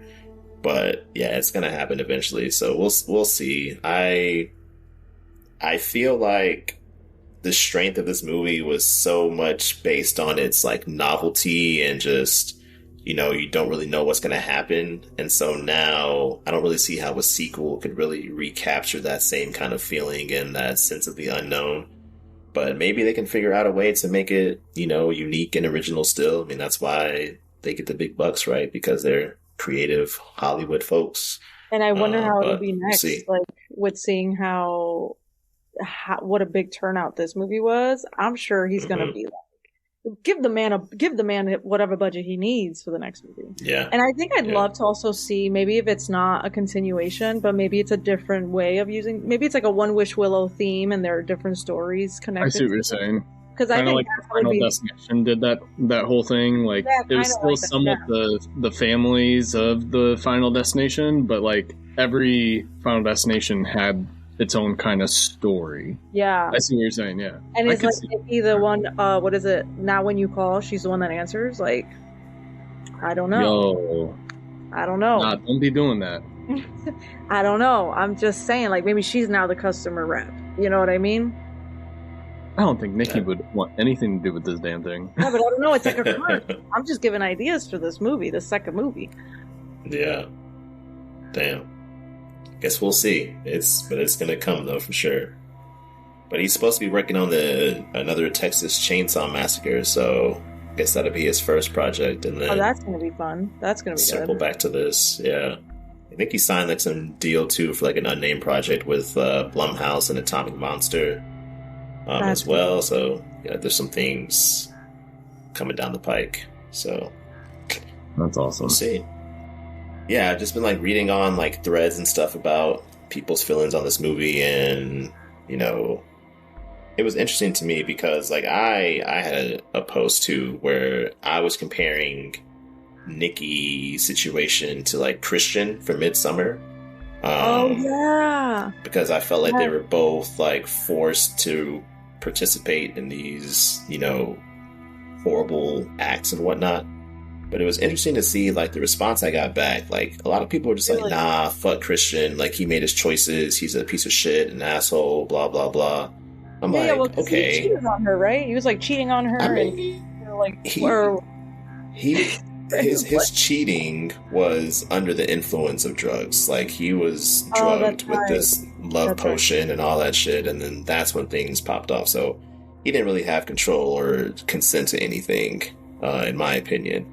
But I watched it. I feel like maybe I don't remember the movie because like you're saying that, and I'm like, what? His biggest crime was just being a bad boyfriend and a bad friend. Like his choices. Yeah, I mean, he chose to go to the Swedish commune, and he chose to not break up with Danny. But at the same time, you can make the argument that he was kind of being at least somewhat considerate boyfriend because I mean, she just lost her parents and sister. So if he dumped her, she would have been totally by herself, so we gave her the pity invite to the commune with him and all that shit.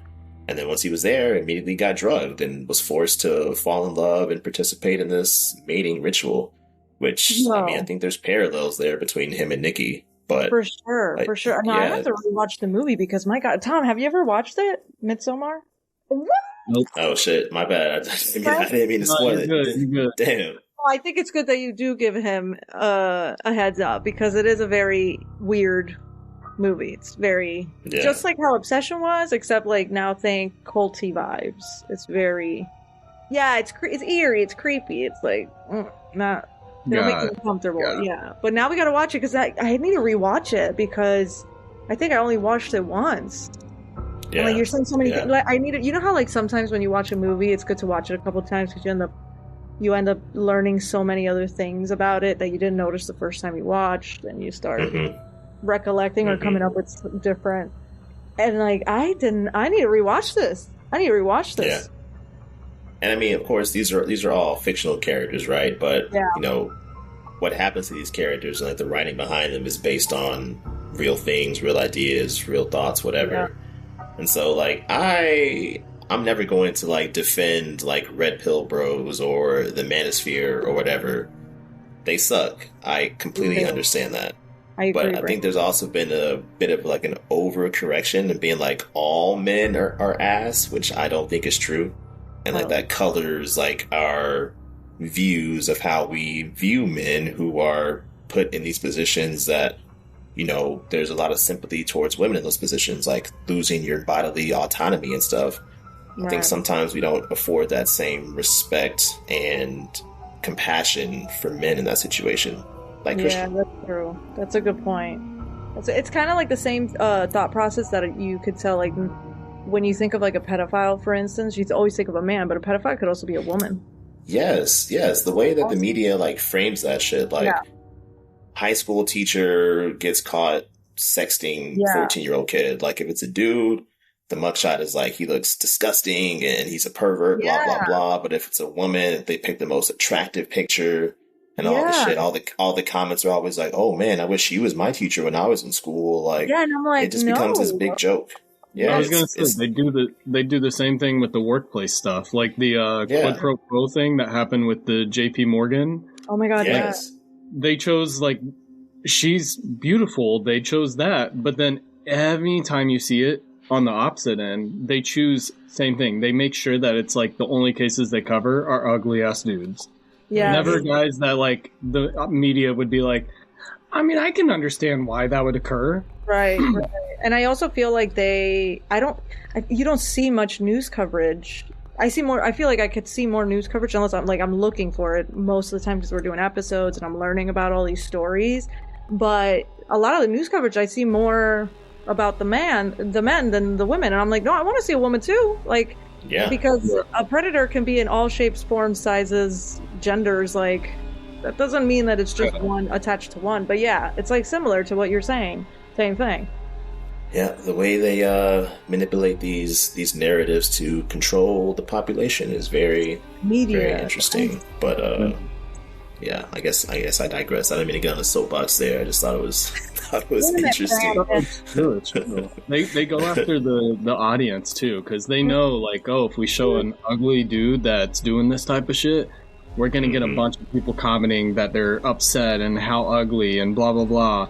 but they also know the opposite side. If we do it with a beautiful woman, we're gonna have a bunch of guys commenting like, why are they upset? Why is the guy even suing? That's stupid. Yeah. And same thing. It's just about the click and the engagement. That's all they go after. That's all they care about. That's just really crazy. Yeah. Because I'm sure there's a bunch of, no offense, but ugly women that are also doing this and getting caught. But the news is like, well, we don't want to show that because then everybody's going to take their side. We're not going to get engagement. Yeah, because it's at the end, it's like it's more about the clicks and the views most of the time, like majority of the time. Yeah. So, scale from 1 to 5, what would y'all rate Obsession? Yo, I'm gonna put 4.7, 4.8. 4.7. Knowing the like scope that they had to work within for like production costs and everything, 1,000%, I'm doing like 4.7, 4.8. Same thing, because I just feel like you have movies that have such big production cost, and then you're like, how did you guys fall so flat on your face with this production? Like, this looks awful. And then you have something like Obsession, where it's like, that's all you guys spent to make this movie? Like, how? Yeah.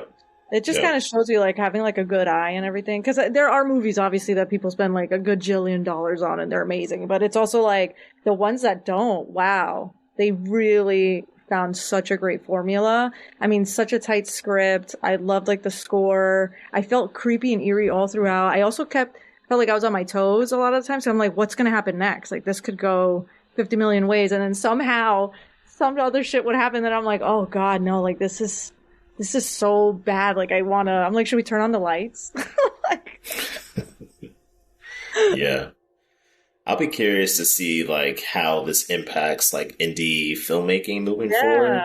You know, studios are always trying to capture lightning in a bottle multiple times. So I feel like, you know, a lot of these filmmakers deserve to have larger budgets. Like if Curry Barker can make this on such a small budget, if he had, you know, instead of 750, he had 1.5 million, like who knows what we could have gotten? It could have been even better.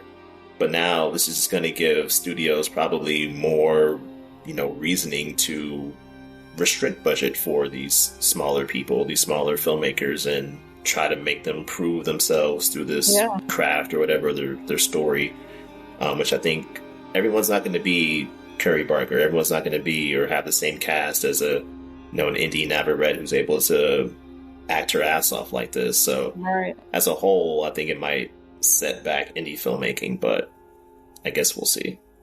Oh, we'll see. I just wish nothing but the best. I hope both teams are having fun. Yeah. And I here I am lamenting the future of indie filmmaking when I don't even go to theaters myself and actually pay to watch these movies. So I'm kind of a hypocrite, but at least I'm self-aware of being a hypocrite. So there'll be somebody in your comments that are like, "Why would you say that?" Probably. Like, it's okay, guys. Everybody. If movies were more accessible and had subtitles, I need subtitles to hear, bro. Like, I'm sorry, I can't just sit there and listen. I miss so much, and I'm gonna end up watching it at home anyway. So what's the point of spending 2 hours when I can't even go to pee? I can't read anything, hear anything, and I'm spending $15 when I'm just gonna run it back. So I'd rather just wait 6 weeks, 8 weeks. I mean, this shit came out like May 16th or something like that, and hit Peacock July 17th. So literally 2 months later. Yeah, like, I can wait 2 months. I don't watch trailers and stuff anyway, so every movie I'm seeing, I'm going into blind regardless. So I just try to dodge the spoilers. Yeah, that's actually so nice, because me and Tom love going to the movies. I think it's the whole, like, not the aesthetic, but the nostalgic feel of, like, going to the movies. You grew up doing it. It's like an activity. But that's so true, because if I didn't go to the movies, I would have never seen a trailer, really. I wouldn't be seeing trailers. So if I saw something that just came out, like on Netflix or Peacock or HBO, I'm just going to be like, oh, I heard about it. Let me watch it. Yeah. Yeah. Like, on the rare times that I do go to the theaters, I think the last time I went was like, I watched Nope in theaters. And so I close my eyes and plug my ears for the trailers. I just don't want any spoilers at all, especially for horror movies. They show you all the good shit in the trailer. That's a good point. And it That's a good just point. takes away like the surprise and the novelty of it all. But yeah. Anyway, good movie. Loved Obsession. Thanks, Wait, Curry Barker. what's your rating on it? Also, you gotta give one where We it's gave it like, at the beginning. oh, you did? Did I Yeah, miss mine's a 4.5. Yeah. Oh, I definitely missed that, clearly. But anyways, you should do, every time me and Tom go to the movies and we rate it ourselves, we always do something like symbolic to the movie. So, for example, I'll probably say I'm rating it 4.7, 4.8, One Wish Willows. You gotta give one, man, please. And then Tom, you too, because it's just, we have to. Mine's going to be the $4.7 billion. That's a good one. I'll give it 4.5 bricks. Damn, solid. Solid. Come on. Yeah. Literally Yeah. solid. Literally That's solid. good. That's good. Yeah. All right, so that is Obsession. Hope you enjoyed the recap. It's streaming on Peacock currently. Hopefully you watched it and then listened to all of this stuff. But if not, pretty awkward. So thank you, Alé and Tom, for joining me. Be sure to check out Macabre Mondays wherever you get your podcasts. Follow, subscribe, leave a 5-star rating, preferably. All that good stuff.